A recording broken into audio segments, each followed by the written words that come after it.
Well, thank you very much. This has been an honor. It was a fairly long trip, but worth it. Tremendous things have been accomplished, as you probably noticed. Listened to a lot of wonderful speeches from the heads of a lot of wonderful countries. But I want to thank you for joining us at the conclusion of a highly productive NATO summit in the Netherlands. I want to thank them for the royal treatment they've given us. Couldn't have been nicer.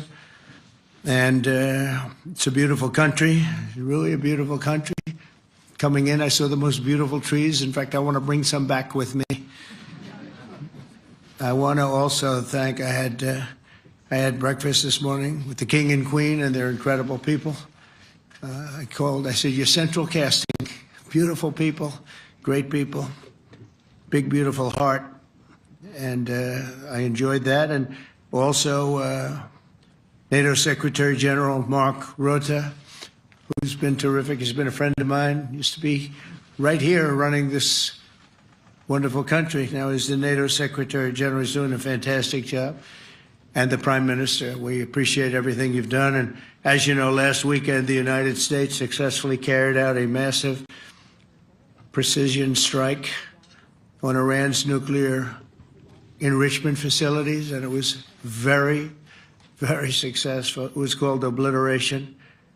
No other military on earth could have done it, and now this incredible exercise of American strength has paved the way for peace with a historic ceasefire agreement late Monday, and we call it the 12-day war. Spoke to a few people. I guess that just sounded like the right name. It was a 12-day war. And we think it's over. I don't think they're going to be going back at each other. I don't think so. Not only have we dealt decisively with the critical threat of Iran's nuclear program, which was what I wanted. I said, Iran cannot have a nuclear weapon. I've said that for 15 years, long before I decided to do the political thing. But we've also reasserted the credibility of American deterrence, which is like no other. The people at NATO said there's never been anything. You know, I rebuilt the entire military during my first term. And we have a great military. We have great generals. I got to know the good ones and the bad ones. We kept the good ones. Over the past 2 days, I was honored to participate in the NATO leaders meeting and also had extremely good individual discussions with the King and the Queen, Secretary General Rutte, and the Prime Minister. Great discussions. Very knowledgeable people. Major focus of our conversations at the summit was the need for other NATO members to take up the burden of the defense of Europe, and that included the financial burden. As you know, it was 2%, and we got it up to 5%. And they said, a couple of them came up to me. One in particular said, sir, we've been trying to get it up to 3% for 20 years, and we haven't been able, and you got it up to 5%. So they're going to be, most of them, I guess almost all of them, are going to be contributing now 5%, a number that people are surprised at, but you need it today. The United States accounts for 2/3 of all NATO defense spending. And since I began pushing for additional commitments in 2017, believe it or not, our allies have increased spending by $700 billion. I said to people, you don't have any money, and a lot of them weren't paying. And so I started the process, and I picked it up as soon as I got back, which is 6 months ago. And following my election last November, almost all have accelerated plans to reach the 2%, 3%, 4%, and then ultimately, very quickly, 5%. And all of this is going to be done very quickly, almost immediately. You probably know this as well as I do. I'm sure they've been talking about it. It's really been a big focus. In a very historic milestone this week, the NATO allies committed to dramatically increase their defense spending to that 5% of GDP, something that no one really thought possible. And they said, you did it, sir, you did it. Well, I don't know if I did it, but I think I did. This will be known as the Hague Defense Commitment, which is pretty good, pretty appropriate. When the allies reach this number, it will add more than $1 trillion a year. Think of that, $1 trillion per year to our common defense. And this is a monument really to victory, but it's a monumental win for the United States, because we were carrying much more than our fair share. It was quite unfair, actually. But this is a big win for Europe and for actually Western civilization. For years, past administrations failed to get most allies to contribute even the 2%. I remember when I came here, we had 4 countries that were up to 2%, and I remember Poland was there. A couple of them were there, and but most of them were. We had 28 at the time, as you know. It's increased a little bit, and they've agreed now to more than double their budgets in all cases. And Europe stepping up to take more responsibility for its security will help prevent future disasters like the horrible situation with Russia and Ukraine, and hopefully we're going to get that solved. Last week they lost 7,000 soldiers, mostly soldiers, but they're also getting hit in Kiev. They're getting hit in some of the towns also. And that means life. Life is disappearing also in the cities and towns. Should have never happened, would have never happened if I was president. I said it 1,000 times, and it never did happen. It's never even thought about. But it's vital that this additional money be spent on very serious military hardware, not bureaucracy, and hopefully that hardware is going to be made in America, because we have the best hardware in the world. You saw that, where 14 missiles were shot at us the other day, and they were very nice. They gave us warning. They said, we're going to shoot them. Is 1 o'clock okay? They said, it's fine. And everybody was emptied off the base, so they couldn't get hurt except for the gunners. They call them the gunners.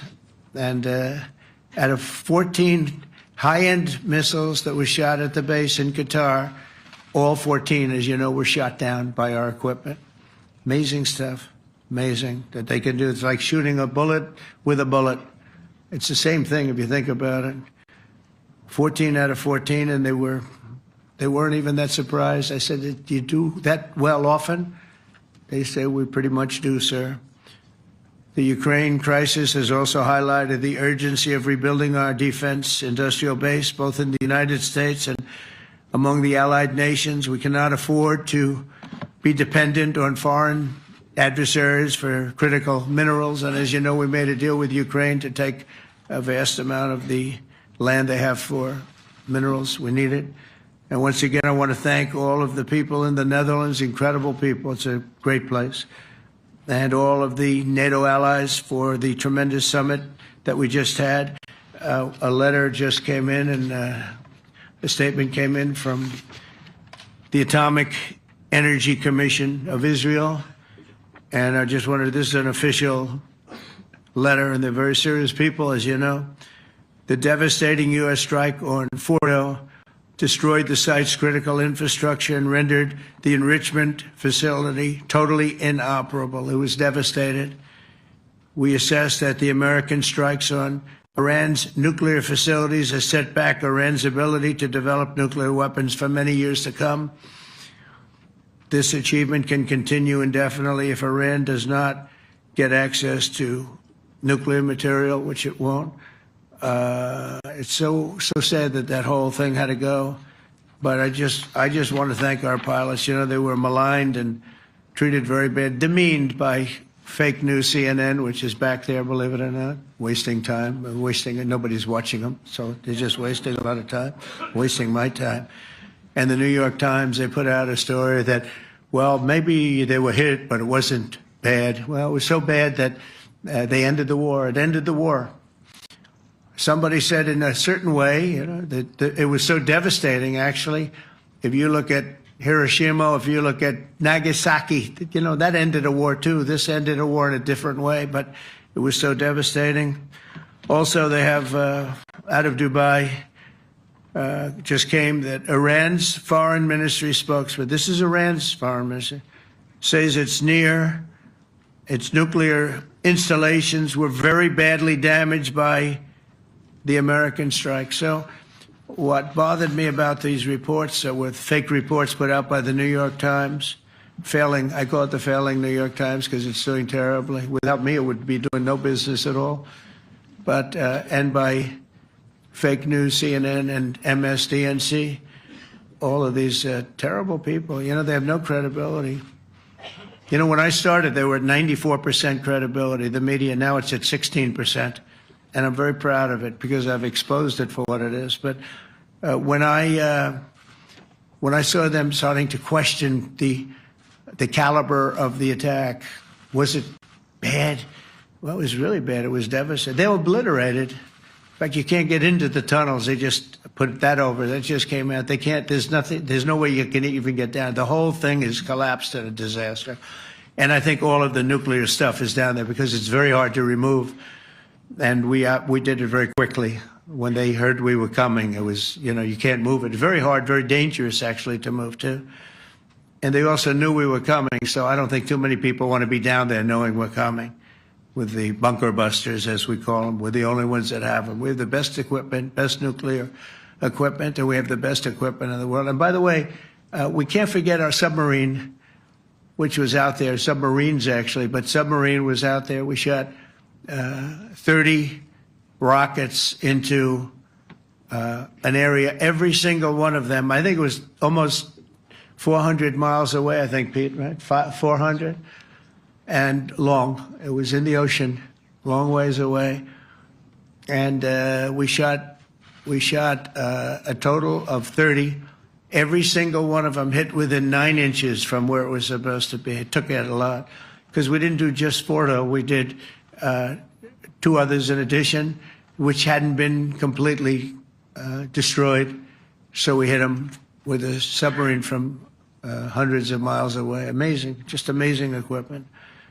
Greatest submarines in the world. Nobody's even close. They're 20 years behind us when it comes to submarine technology. So that's one, and the other was from the Atomic Energy Commission. And they have about 3 or 4 of them now coming in from atomic energy commissions from various places. But the one that we have that just came out, we released it a little while ago, was from the Israeli Atomic Energy Commission. But numerous of them are getting to see the site, and the site has been demolished. And again, we had these brave patriots, these incredible flyers, these people that can fly a plane better than anybody can fly a plane, going into very hostile territory, flying into the territory that has got more missiles and things pointed at it, but it was very stealth. They didn't get to see it. It was dark.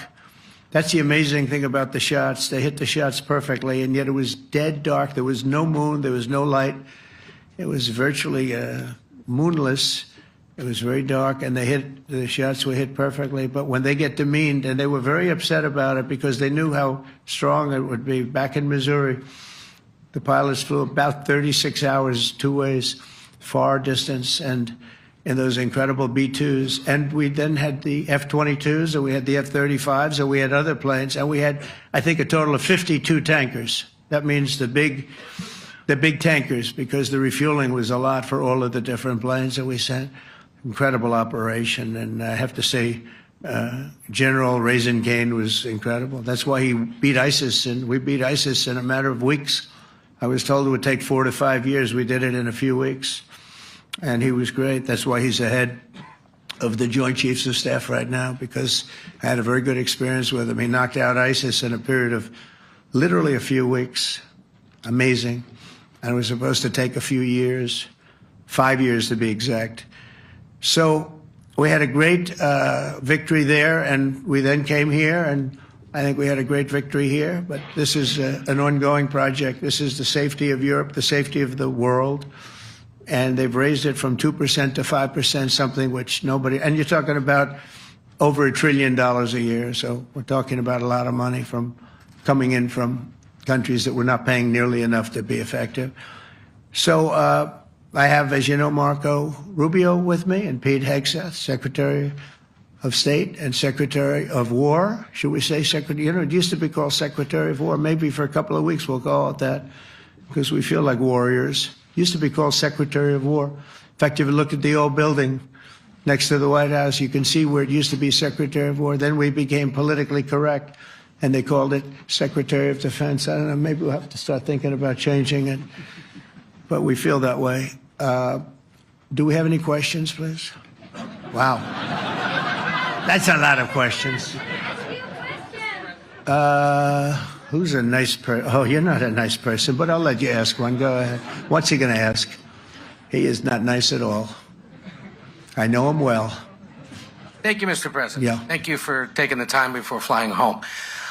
You just said you believe the conflict between Israel and Iran is over. What makes you so confident it is? And what do you do if it isn't? Because I dealt with both, and they're both tired, exhausted. They fought very, very hard and very viciously, very violently, and they were both satisfied to go home and get out.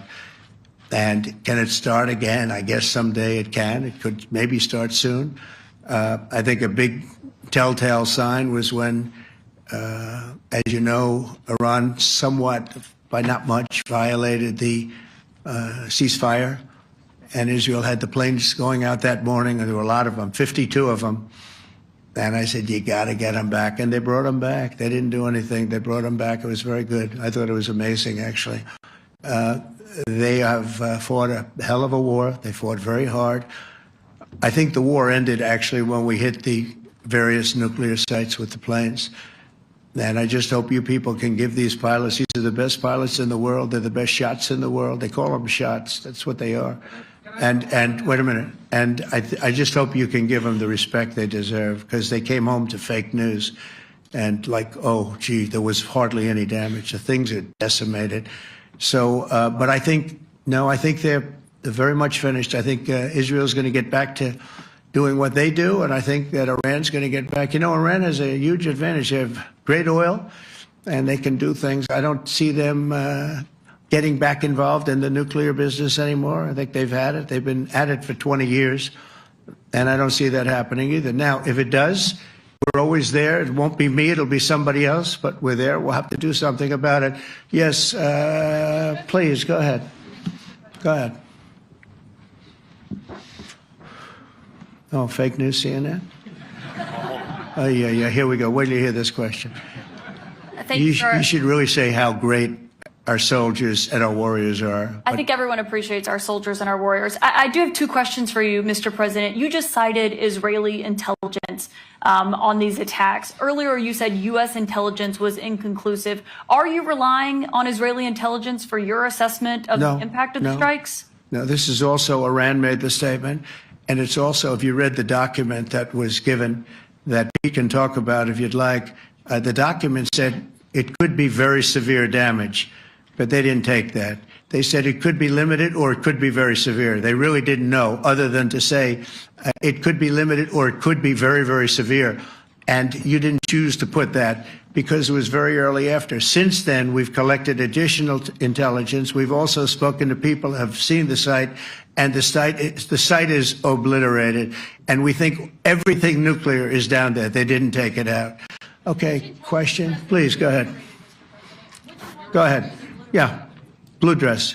Thank you so much, Mr. President. Yesterday, you said China can now continue to purchase oil from Iran. Yeah. Are you giving up on your maximum pressure campaign? Because there are sanctions right now. With who? On Iran.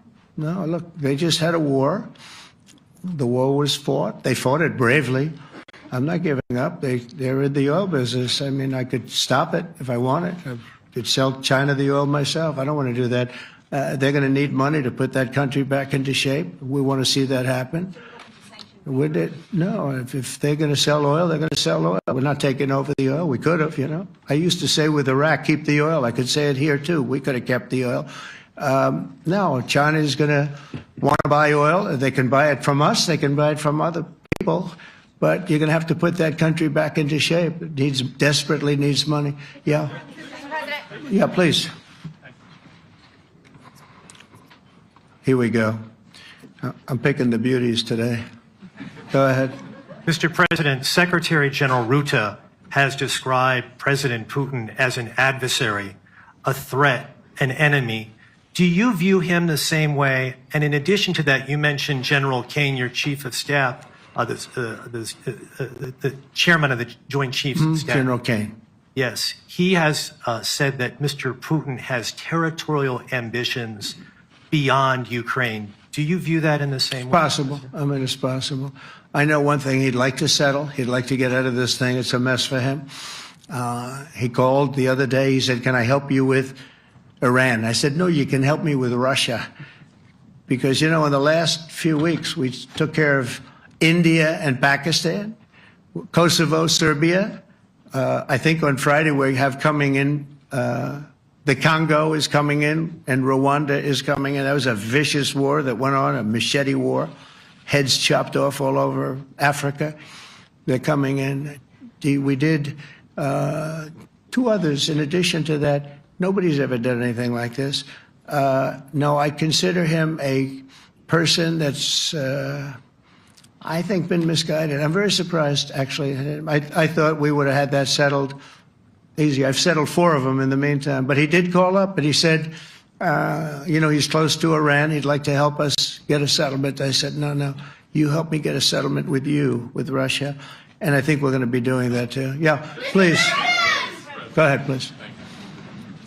Thank you, Mr. President. You've made clear your position on what impact the strikes had. I wanted to ask you what is next with Iran. For instance, is there any indication from U.S. intelligence that Iran was able to move any material? No, just the opposite. We think we hit them so hard and so fast they didn't get to move. And if you knew about that material, it's very hard and very dangerous to move. It's called, in many people, they call it dust, but it's very, very heavy. It's very, very hard to move. And they were way down, they're 30 stories down. They're literally 30, 35 stories down underground. You think we got it all? Oh, yeah, we think we got it. We think it's covered with granite, concrete, and steel. Can I ask you, are you interested in restarting negotiations with Iran? And if so, have they reciprocated? So our people, Marco could answer this, but our people are not, I'm not. The way I look at it, they fought, the war's done, and, I could get a statement that they're not going to go nuclear. We're probably going to ask for that, but they're not going to be doing it. But they're not going to be doing it anyway. They've had it. They've had it. Now, maybe someday in the future we'll want that. But I've asked Marco, do you want to draw, I just asked him the question as we were walking on the stage, do you want to draw up a little agreement for them to sign? Because I think we can get them to sign it. I don't think it's necessary. Marco, do you want to talk about that, please? Well, Mr. President, I think President Trump has shown a willingness to meet and talk to anybody in the world who's interested in peace. I don't know of any president that's been as willing as he has to meet with anyone and talk about peace. We'd love to have peaceful relations with any country in the world. And so obviously that'll depend on Iran's willingness not just to engage in peace, but to negotiate directly with the United States, not through some third country or fourth country process. But I know of no president, probably in our modern history, that's sought peace more than President Trump has. Sounds like the door is open, but you're in no rush. Is that right? Sounds like the door is open. But I'll tell you what, look, we're going to talk to them next week with Iran.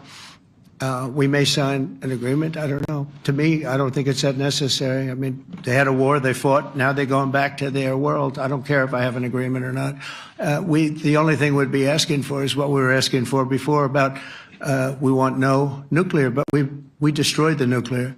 In other words, it's destroyed. I said, Iran will not have nuclear. Well, we blew it up. It's blown up to kingdom come. And so I don't feel very strongly about it. If we got a document, wouldn't be bad. We're going to meet with them, actually. We're going to meet with them. Yeah. Yeah, go ahead, please. Yes. Mr. President, Netherlands TV, thank you for visiting our country. Good. As I Thank you. understood, I, of course, would like to know how you slept last night at the House of the King. Oh, I slept beautifully. But probably a more serious question. I think you just had a meeting with President Zelensky. Did you discuss any ceasefire in this Russo-Ukrainian? No, I wanted to know how he's doing. He was very nice, actually. You know, we had little rough times sometimes. He was couldn't have been nicer. I think he'd like to see an end to this. I do. I think what I took from the meeting couldn't have been nicer, actually. But I took from the meeting that he'd like to see it end. I think it's a great time to end it. I'm going to speak to Vladimir Putin and see if we can get it ended. But look, these are brave people. They're fighting these wars all over the place. You know, last week they had, I guess, I told you, close to 7,000 young soldiers, Russian and Ukrainian soldiers were killed, 7,000 in 1 week. It's crazy. It's crazy. So I'll be speaking to Putin. No, I had a good meeting with with Zelensky, and I had a lot of good meetings. We had a lot of good meetings with a lot of people, a lot of great leaders. But he's fighting a brave battle. It's a tough battle. Yeah. Go ahead, white dress. Thank you. Ida Hallikainen from Finland, Ilta-Sanomat. Good. You have played golf with President Alexander Stubb. How do you see Finland as a NATO ally and partner, and how would you describe your relationship with our president? Well, he's a very good golfer, okay? In fact, he was on his college golf team. He went to a good college in the South, as you know, a very good college, and he was a good golfer. We had a good time. I think my relationship's great. I want to buy icebreakers. You know, you're very good at icebreakers. And I actually made him an offer. I didn't go to Congress. They'll try and impeach me for this. But there's an old, it's not old, it's fairly new, but it's used icebreaker. And I offered him about 1/3 of what he asked for. But we're negotiating. We need icebreakers in the U.S. And if we can get some inexpensively, I'd like to do that. Actually, they'll fix it up, make it good. Also, we may buy some icebreakers. You know, you're the king of icebreakers, that particular country. They make them good. They make them really good, and they know what they're doing. And so we're negotiating with them for about 15 different icebreakers. But one of them is available now. It's old, and it's old. It's like 5-6 years old. And we're trying to buy it. I'm trying to make a good deal. That's all I do my whole life. My whole life, that's all I do is make deals. Yeah, please. Go ahead. Sir, go ahead. Yeah, a question for NewsHour, Dutch TV. First of all, on Article 5, on your way here, you spoke about the commitment of the U.S. to Article 5, saying, I'll give you my definition once we're here. Yeah. What is your definition, and may the U.S. commitment to Article 5 change in case some of the NATO members do not reach the threshold that was discussed today? My second question is following up on a colleague on Iran. What intel reports do say that everything over there was obliterated?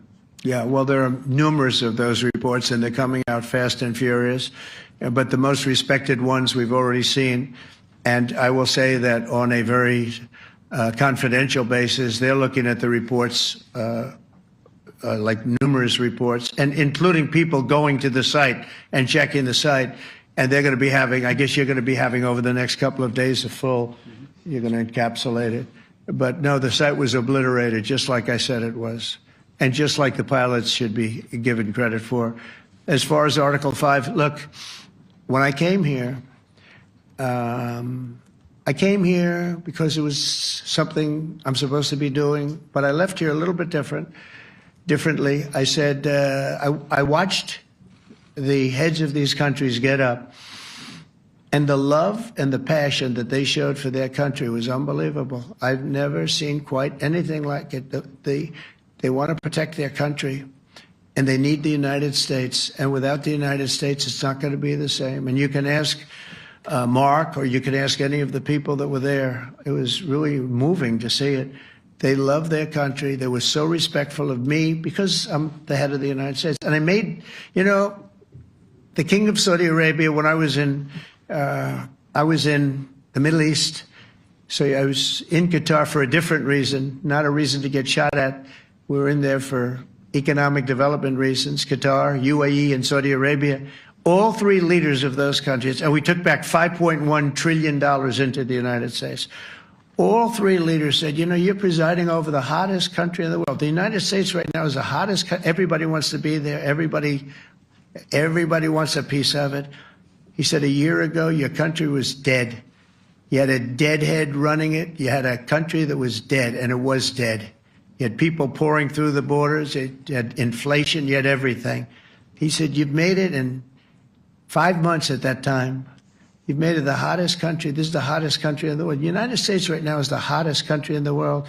And when I was around that table, it was a nice group of people, many of whom I knew from previous.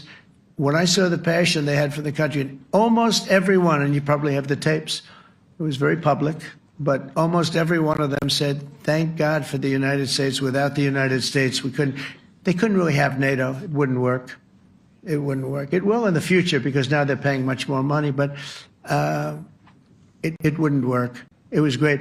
And I left here differently. I left here saying that these people really love their countries. It's not a ripoff. And we're here to help them protect their country. Okay, we'll do one or two more. Thank you, Mr. President. Yeah. A question on Spain. Are you satisfied with today? Oh, I think Spain's terrible what they've done. No, I do. They're the only country that won't pay the full up. They want to stay at 2%. I think it's terrible. And, you know, they're doing very well. The economy is very well. And that economy could be blown right out of the water with something bad happening. You know, Spain is the only country that... Are you from Spain? Yeah. Good, congratulations. You're the only country that is not paying. I don't know what the problem is. I think it's too bad. So we'll make it up. You know what we're going to do? We're negotiating with Spain on a trade deal. We're going to make them pay twice as much. And I'm actually serious about that. We're going to make Spain... I like Spain. I have so many people from Spain that it's a great place and they're great people. But Spain is the only country out of all of the countries that refuses to pay. And, you know, so they want a little bit of a free ride. But they'll have to pay it back to us on trade because I'm not going to let that happen. It's unfair. It's unfair to NATO. All right, sir, please. Go ahead, right in the back. Yeah, you, tall one. The tall man. Mr. President, Johannes Petra from Austrian National Television. How are you? You once said that you would end the Ukraine war in 24 hours. You later said you said that sarcastically. Well, of course it was sarcastic. But you've now been in office for 5 months and 5 days. Why have you not been able to end the Ukraine war? Because it's more difficult than people would have any idea. Vladimir Putin has been more difficult. Frankly, I had some problems with Zelensky. You may have read about him. And it's been more difficult than other wars. I mean, look, we just ended a war in 12 days that was simmering for 30 years, frankly.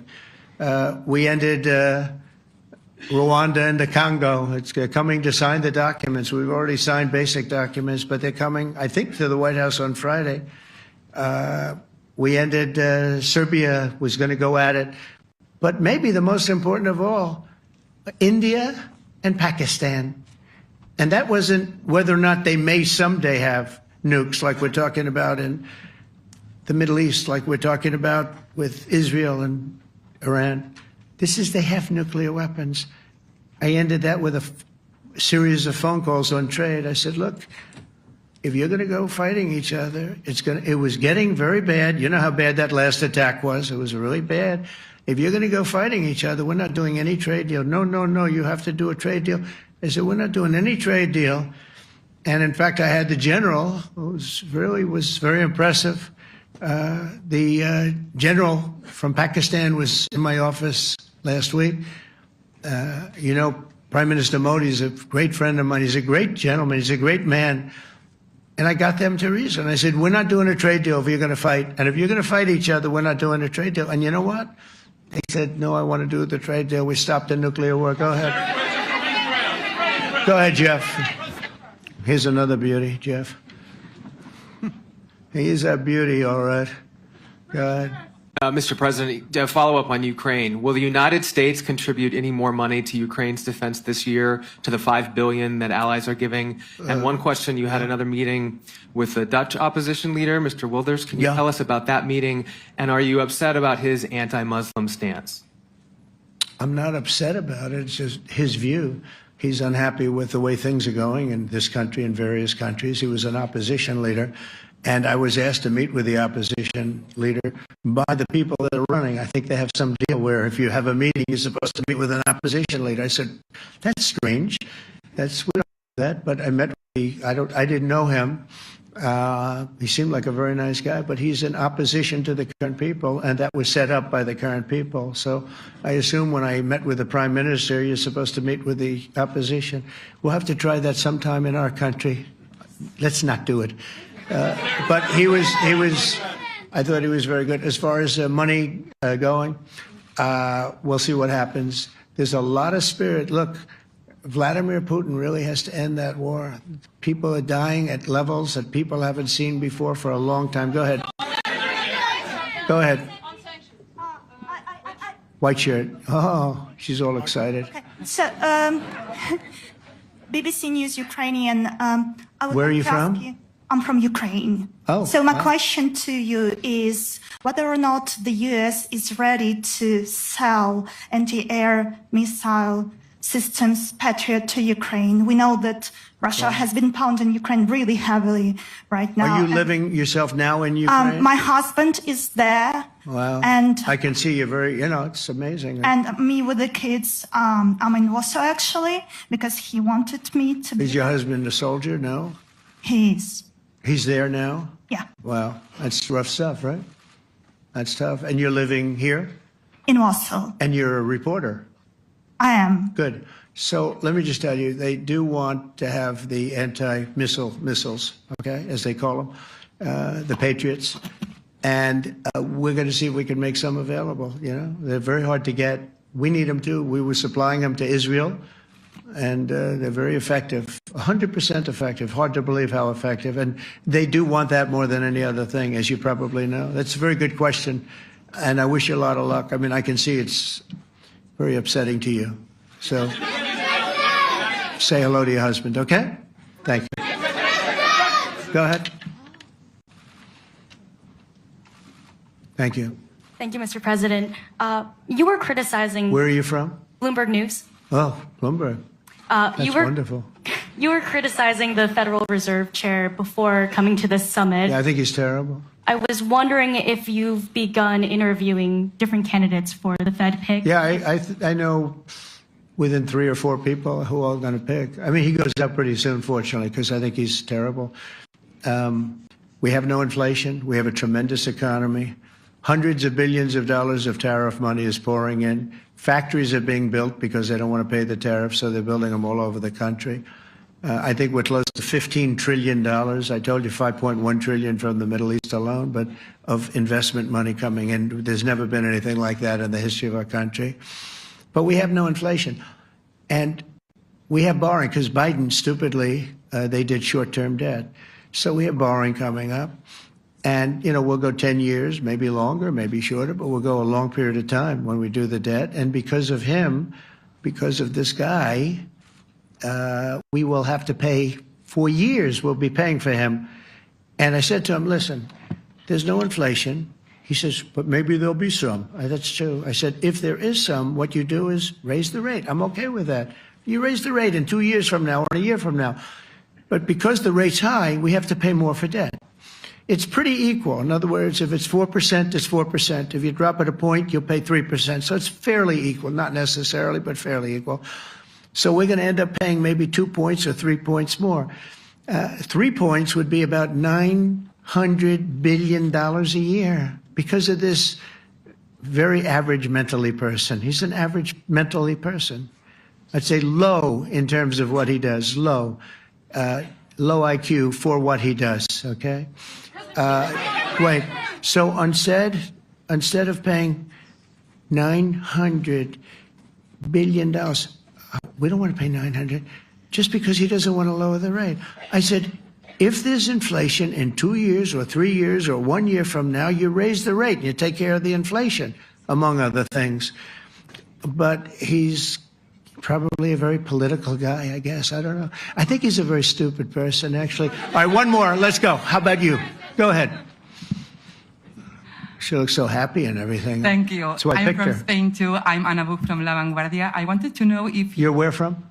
Spain too. I wanted to know if you want to. That's the Spain corner right there. Shouldn't have said that. That's okay. I do like Spain, by the way. I think it's unfair that they're not paying, but go ahead. Are you going to negotiate directly with Spain about? I'm going to negotiate directly with Spain. I'm going to do it myself. They're going to pay. They'll pay more money this way. You should tell them to go back and pay. You're a reporter? You tell them to go back. They ought to join all of those countries that are paying 5%. Spain's going to be just about the only one that's not. They were the most hostile toward doing it. It just doesn't make sense to me. Okay. All right, Kelly, go ahead. Here we go. There's another one. Hello, sir. Thank you We got them all today. Okay. So, Mr. President, you talked about expecting some on-the-ground assessments at Fordo and other sites. Now Is that here Israeli and U.S.? It's been obliterated, Kelly. It's What is your message then, sir, to the intelligence community when they present reports? You're not disputing the DIA report. You're just They presented a exists. report that wasn't finished. We're talking about something that took place 3 days ago. I understand that's The report was done So 2 what days is ago. your- Wait a minute. Yes. They didn't see it. All they can do is take a guess. Now, if you take a look at the pictures, if you take a look how it's all blackened, you know the fire and brimstone is all underground because it's granite and it's all underground. You don't show it. But even there, with all of that being said, the whole area for 75 yards around the hole where it hit is black with fire. The group that's run by this gentleman, in fact, you may want to talk about it for a second because we're going to issue a report. And I think it's not even a very exciting report at this point. It's been obliterated, totally obliterated. And they did a report, but it was like, if you look at the dates, it's just a few days after it Understood, happened. sir. So they didn't see it. They said it may be very severe. Go Understood. ahead. Do you have a message for the intelligence community, though, in terms of unvarnished information getting to you, that it's not... I don't really have a message. I would say issue the report when you know what happened. I wouldn't say that it could be severe or maybe not. They use the word severe. It could be severe or maybe it's not. And So people like you picked up and said, oh, it's not severe. We're just No, looking for the the report was not a complete report. Yeah, the message was probably wait till you know the answer before you... And Go sir, ahead. did you not have a public component to your Zelensky meeting for a tactical reason with President Putin? Let him answer this. Hello, Mr. Secretary. Yeah. There's a reason the president calls out fake news for what it is. These pilots, these refuelers, these fighters, these air defenders, the skill and the courage it took to go into enemy territory flying 36 hours on behalf of the American people and the world to take out a nuclear program is beyond what anyone in this audience can fathom. And then the instinct of CNN, the instinct of the New York Times is to try to find a way to spin it for their own political reasons to try to hurt President Trump or our country. They don't care what the troops think. They don't care what the world thinks. They want to spin it to try to make him look bad based on a leak. Of course, we've all seen plenty of leakers. And what do leakers do? They have agendas. And what do? Do they share the whole information or just the part that they want to introduce? And when they introduce that preliminary report that's deemed to be a low assessment, you know what a low assessment means? Low confidence in the data in that report. And why is there low confidence? Because all of the evidence of what was just bombed by 12 30,000-pound bombs is buried under a mountain, devastated and obliterated. So if you want to make an assessment of what happened at Fordo, you better get a big shovel and go really deep, because Iran's nuclear program is obliterated. And somebody somewhere is trying to leak something to say, oh, with low confidence, we think maybe it's moderate. Those that dropped the bombs precisely in the right place know exactly what happened when that exploded. And you know who else knows? Iran. That's why they came to the table right away, because their nuclear capabilities have been set back beyond what they thought were possible because of the courage of a commander-in-chief who led our troops, despite what the fake news wants to say. But you're not disputing the report said what it said, even though it was initial. The report said what it said, and it was fine. It was severe, they think, but they had no idea. They shouldn't have issued a report until they did. But we've gotten the information. I think Pete said it better than you can say it. And, you know, you should be proud, you, especially you, should be proud of those pilots, and you shouldn't be trying to demean them. No, there's those pilots flew at great risk, a big chance that they'd never come back home and see their husbands or their wives. Let me just tell you, you and NBC, fake news, which is one of the worst, and CNN, New York Times, are all bad. They're sick. There's something wrong with them. But you know what? You should be praising those people instead of trying to find some. By getting me, by trying to go and get me, you're hurting those people. They were devastated. You know, I got a call from Missouri, great state, that I won 3 times by a lot.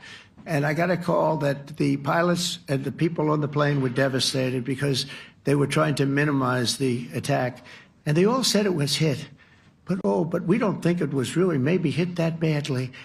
And they were devastated. They put their lives on the line, and then they have, and I'm not referring to you, but real scum come out and write reports that are as negative as they could possibly be. It should be the opposite. You should make them heroes and heroines. You should make them really people that they were so devastated when they heard this news. And you know what they said? One of them, I spoke to one of them, said, "Sir, we hit the site. It was perfect. It was dead on." Because they don't understand fake news, because they have a normal life, except they have to fly very big, very fast planes. But it's a shame. You should be making them heroes. All right, in the back. Go ahead, back, white, yeah. White jacket, yeah. Go ahead, give my mic. Hello. Deborah Haynes from Sky News. Good. Mark Rutte, the NATO chief, who is your friend, he called you daddy earlier. Do you regard your NATO allies as kind of children? No, he likes me. I think he likes me. If he doesn't, I'll let you know. I'll come back and I'll hit him hard, okay? No? He did it very affectionate. Daddy, you're my daddy. Do you regard your NATO allies, though, as kind of like children, and they're obviously listening to you and they're spending more, and you're obviously appreciative of that. But do you hope that actually they're going to be able to defend themselves, defend Europe on their own? I think they need help a little bit at the beginning, and I think they'll be able to. And I think they're going to remember this day. And this was a big day for NATO. You know, this was a very big day. They took it. One of the gentlemen said, "You know what? We've been trying to raise the rate for 30 years," he said, 20 years, from almost the beginning. And he's been there for a long time. He said, "Until you came along, it never happened." What you did is amazing. It's been sort of an amazing day for a lot of reasons, but also for that. Yeah, go ahead. Do you think they can do it without you, though, in the future? Can they do it without Well, ask Mark. States? I mean, you have to ask Mark, okay? So we're heading back. We're heading back. I want to thank these two gentlemen behind me. They're incredible people, both of them. They've done a fantastic job. And Susie's in the front, and she's done great. And Monica, thank you very much. That was quite an exciting time. And we're going to be heading back. We'll be back soon, and we'll see you in Washington, D.C. Remember this, we have the hottest country anywhere in the world. Thank you very much, everybody. Thank you.